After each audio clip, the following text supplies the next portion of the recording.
Shopping addiction can manifest in different levels. There are people that are completely out of control and are putting their life in danger because of overspending. And there are also people who just cannot stop thinking about buying the next new thing while still being under budget.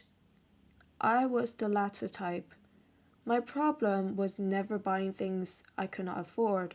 My issue was that my mind was completely consumed by the pursuit of pleasure from getting the next new and shiny thing. And I knew I had a problem when I could not get my mind off it.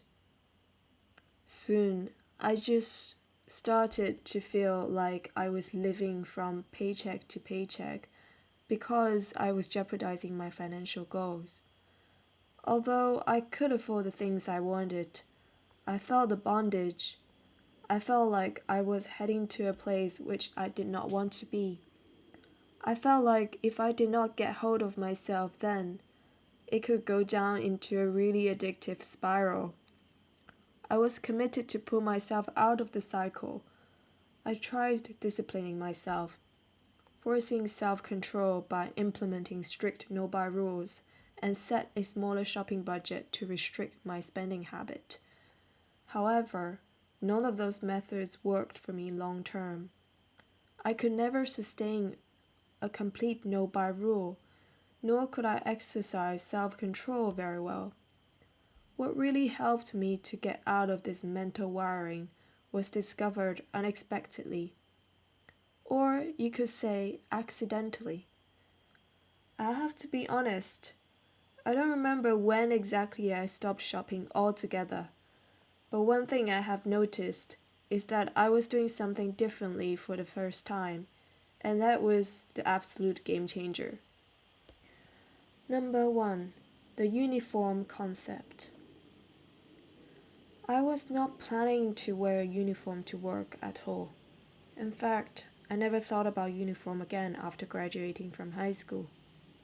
But over time, I noticed when I run out of time in the morning to work or to some other events, I tend to grab the same outfit over and over again without thinking. Again, I did not intend to do this. I love fashion and I love to express myself with various styles and looks.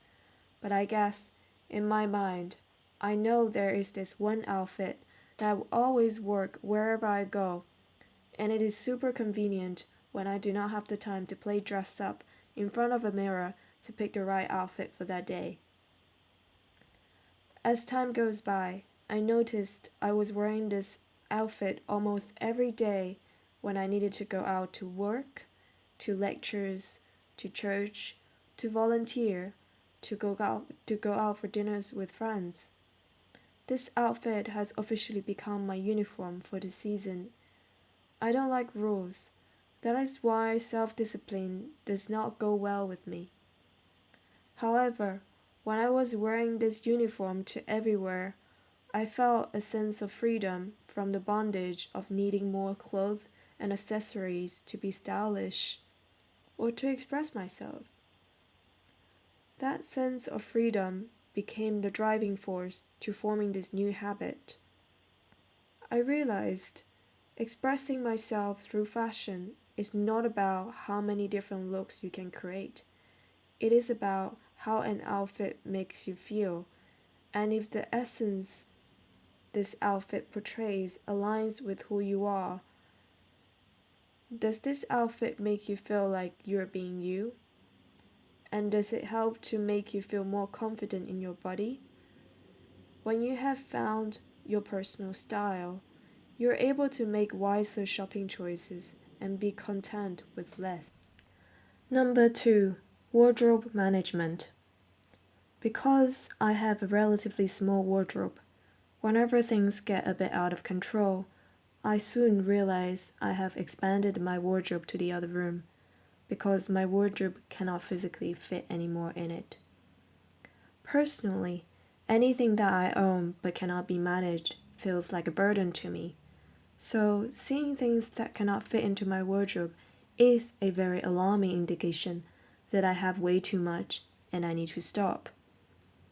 So, a really good tip for people who like to get their shopping habit under control is to reduce your wardrobe size or section off one part of the wardrobe as your wardrobe if you already have a really big wardrobe space. One thing that is also really helpful is to do a wardrobe clear out. When you have developed an eye for your personal style, it is much easier to have discernment in what you would keep wearing in the future and what belongs to the past, but you will likely never touch it again. Don't be afraid to get rid of things that no longer serves you or bring you joy. Decluttering is not just a physical act. It is also a mental clear out, and your mental well-being is much more important than any material things. By decluttering your wardrobe, you are aware of exactly what you own, and that allows you to consolidate your personal style and better inform your future buying decisions. Number 3. Become aware of your fantasy. When we shop, we are often buying a fantasy in our head. One mistake I made many times was that I would buy clothes for an imagined event in my head because I have a fantasy of going to those events. But in reality, I never had opportunities to wear them, and they ended up sitting in my wardrobe forever instead of being used. What I also learned was that companies use those fantasies people have to market the products to you. And if you're not aware of certain fantasies you have, you could end up buying things that are not practical nor comfortable for your lifestyle, and easily believe that owning that thing at that moment can make your fantasy come true and that you cannot live without it, which is a lie. Number 4. Patience before purchase. This brings me to the next point, patience.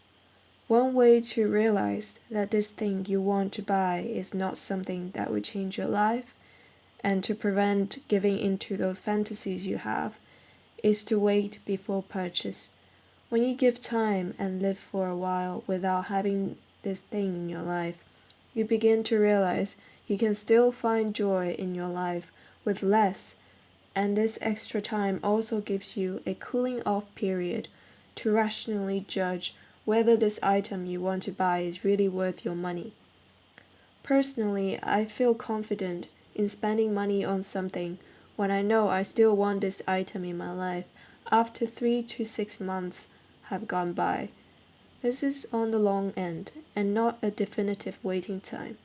You can wait however long that feels good to you, but I just find that the longer I wait, the more I can confirm this purchase will be worth it for me. Number 5. Fill the void inside you. Adding on to my previous point on personal fantasies and marketing strategies, one very classic marketing strategy, especially in the fashion and cosmetic industry, is to paint a picture of confidence and happiness of the models using or wearing those items, which makes the consumers feel that if they also own and use those items, they will become like those models in the marketing campaigns. That is a very effective marketing strategy because it feeds on human insecurities, which is an everlasting problem in a society. When it comes to it, the short-term pleasure from buying the illusion of happiness or security will never fulfill that void in your heart. To completely be free of the bondage of any addiction, we need to tackle the root cause, which is that void. Ask yourself, what void are you trying to fill by this action? What do you lack in your life? Are you satisfied with your life with or without those material things? Food for the soul is the spirit. There is nothing material that can replace real food for the soul. I used to get tricked into believing that having something in my life could solve all my issues. But when you repeatedly realize that nothing really changed in reality by owning those things that we thought would change our lives, you cannot help but wonder what is more to this life than the physicality. Why don't we do something differently this time? Go out with your friends in sweats and joggers. See how much fun you can still have without looking a certain way. See how your friends and family still love you regardless of what you have. There is something beautiful about the things we cannot see or touch. That thing we can never buy in this material world is the biggest treasure. And you already have it. Hi guys, thank you for watching this video. I really enjoyed making this one. I made this video because I think that with the advancement of AI and technologies, marketing strategies will only become more and more intrusive in our daily lives. And I think it's really important for everybody to become aware of what I mentioned in the video.